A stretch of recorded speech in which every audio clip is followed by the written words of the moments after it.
बड़ा मोटा मुर्गा फंसाया है, लाखों ले चुकी हूँ। सरदार लाखों नहीं करोड़ों का मालिक है, आजकल मुश्किल हालात में। इसकी मरने वाली बीवी के कत्ल का इल्जाम है इसके सर पर। उसने तो बताया नहीं, मुझे पता चल गया। दूसरी बीवी ने सारा कुछ छीन लिया इससे। बता रही हूँ, जिंदगी में एक अच्छा मौका हाथ लगा है, जाने नहीं दूंगी। जितने पैसे निकलवाने हैं निकलवा लेते हैं, अपनी तो जिंदगी बन जाएगी। बस एक बार उठाकर खूब मरम्मत करनी है इसकी। बस मैं जब बोलूंगी आ जाना। तू खुश रहेगा, मैं खुश रहूंगी। समन तो हमेशा से तेरी है। अस्सलाम वालेकुम मैम। वालेकुम सलाम। कैसे हैं आप? मुझे वकार साहब ने भेजा है। अच्छा, उन्हें मैंने कहा था कि मुझे असिस्टेंट चाहिए। बाय द वे, क्वालिफिकेशन क्या है तुम्हारी? ग्रेजुएशन की है मैम। गुड। वकार साहब ने तुम्हें बता तो दिया होगा कि मैं डिसिप्लिन के मामले में कोई कॉम्प्रोमाइज़ नहीं करूँगी। अपनी ड्यूटी जिम्मेदारी से अदा करोगी, और जब मैं घर पे नहीं होंगी, जो भी गेस्ट आएंगे उन्हें भी जिम्मेदारी से डील करोगी। मुझे कोई शिकायत का मौका नहीं मिलना चाहिए। नहीं मिलेगा मैम। चलो फिर ठीक है, तुम्हें कुछ दिनों के लिए ट्रायल पर रख लेती हूँ। ठीक है मैम। बाकी तुम वकार साहब से मिल लेना, जो भी डिटेल्स हैं वो तुम्हें बता देंगे। मैम मैं हर तरह से आपकी खिदमत पर रहूँगी, आप जैसा कहेंगी, मुझे कोई एतराज़ नहीं होगा। ठीक है, फिर तुम आज से ही अपना काम शुरू कर सकती हो, और तुम्हारी मदद के लिए मस्जिद स्टाफ का भी बोला हुआ है, क्योंकि मुझे बहुत से काम घर पे ही करने होते हैं। Okay ma'am, thank you.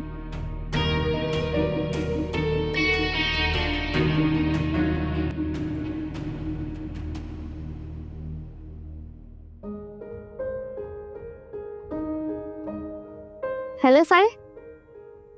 Thank you sir. जी जी सर, उन्होंने ट्रायल पे रख लिया है।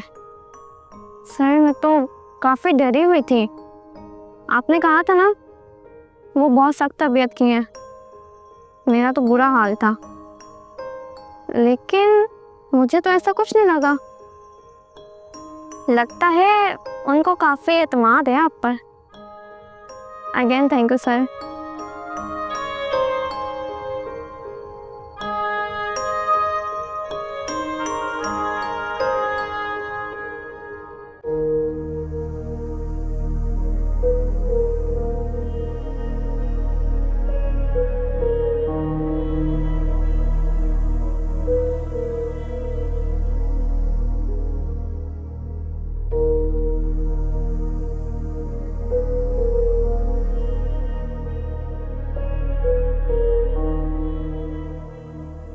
अगर वो आदमी सच कह रहा था तो मतलब उसने 3 लाख के लिए मुझसे झूठ बोला। लेकिन समन ऐसा क्यों करेगी? उसकी माँ बीमार है। कैसे कमीने लोग हैं, बेचारी अकेली लड़की पर इल्जाम लगा रहे हैं।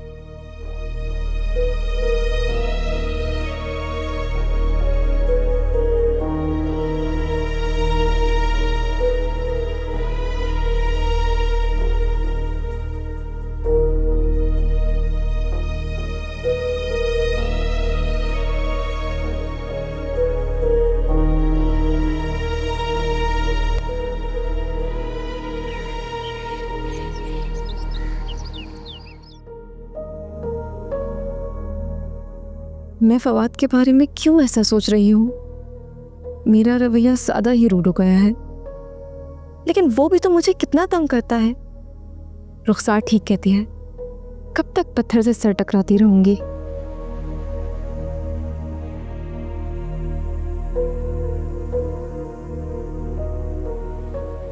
क्यों इतना सोचती हो मनाहिर?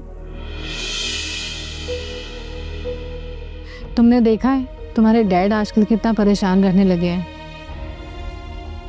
और उनकी परेशानी की वजह तुम हो। आंटी मैंने क्या किया है? मुझे तो खुद इस बात की फिक्र लगी रहती है। और आंटी जो कुछ अभी ये चल रहा है ना, मैंने डैड को इसके लिए पहले से मना किया था। बेटा वो तुम्हारे लिए तो कर रहे हैं। लेकिन मैं तो ये नहीं चाहती थी कि डैड अपना सुकून बर्बाद करें।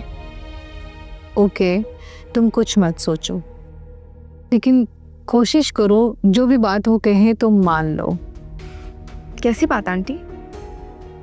तुम्हारा बाप है, तुम्हारी तरफ से ना उनका दिल नरम है। कोशिश बस यही करना कि तुम्हारी तरफ से उनको कोई तकलीफ ना हो। मैं आपकी बात कुछ समझ नहीं पा रही। जल्द समझ जाओगे। मैं तुम्हें और तुम्हारे डैडी को खुश देखना चाहते हो। आंटी मुझे क्यों लगता है कि आप इस घर में किसी मकसद से आई हैं? इसका तो इजहार तुम पहले भी कर चुके हो कि तुम्हारे डैडी मुझसे शादी करना चाहते हैं। मुझे लगा, इसीलिए मैंने कहा। तो क्या शादी बुरी चीज़ है? वो तुम्हारे डैडी हैं और तुम्हारी भी शादी करना चाहते हैं। क्या मतलब? ये कैसी बातें कर रही हैं आप? रिलैक्स मनाहिल, अब तुम बड़ी हो गई हो, तुम्हारी शादी भी तो करनी है ना। अब तुम्हारी माँ नहीं है तो तुम्हारे डैड को ही तुम्हारा ये फ़र्ज़ अदा करना होगा। नहीं शानज़े आंटी, डैड ने मुझसे कभी ये बात नहीं की है। वो तो मुझे हमेशा यही कहते हैं कि मुझे अपने कैरियर पे फोकस करना चाहिए। ये शादी कहाँ से बीच में आ गई है? शादी बीच में नहीं आई, ये जिम्मेदारी होती है माँ बाप की। ये बात भी आंटी आपने ही उनके दिल में डाली होगी। कल तक तो वो मुझे बिजनेस पे फोकस करने का कह रहे थे, और आज आपको मेरी शादी की फिक्र पड़ गई है। ये फिक्र हम दोनों को है मनाहिल, जितना जल्दी हो सके तुम इसे तस्लीम कर लो।